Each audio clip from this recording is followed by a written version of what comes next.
Hey, AP Physics students, how about a little bit of help in discovering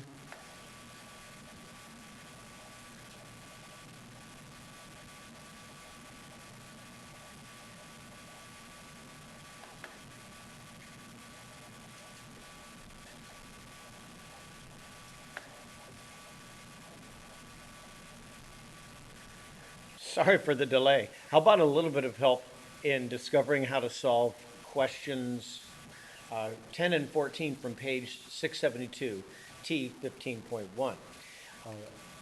Because we are flying through Unit 15, I've chosen kind of simple questions to solve.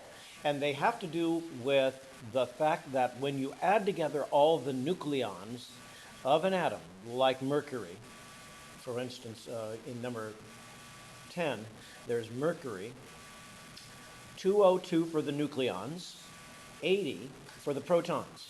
Okay, so what this means is that you have 80 protons and 202 minus 80 would be the number of neutrons. And the essence of Unit 15, or the part of Unit 15 that's the most important, is that if you add together the mass of all the separated nucleons, they end up being a particular number that is larger than what actually the mass of the nucleus is. The difference between them is something called the mass defect.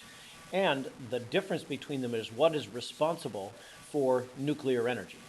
So the way to solve problems number 10 and 14, and they're really almost the same, is that you add up the mass of the separated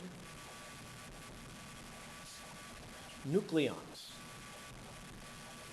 So you take 80 times the mass of one proton, and it's listed right before number 10, the mass of a proton, 1.007825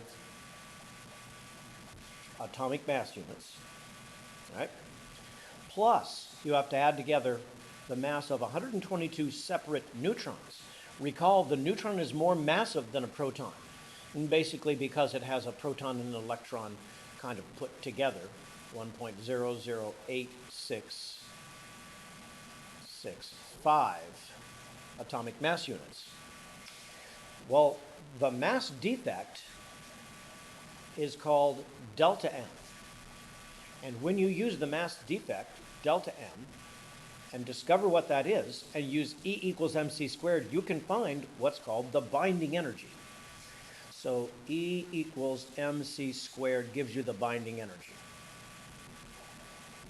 Really, this is what we're asking for. Now, to save you a lot of time on all of these problems, there is an E equals mc squared shortcut.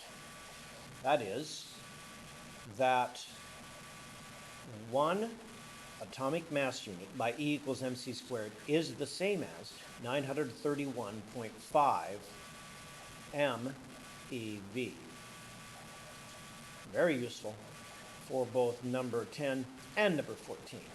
If you look at number 14, there's only a tiny difference. Here, in number 14, we're using lithium.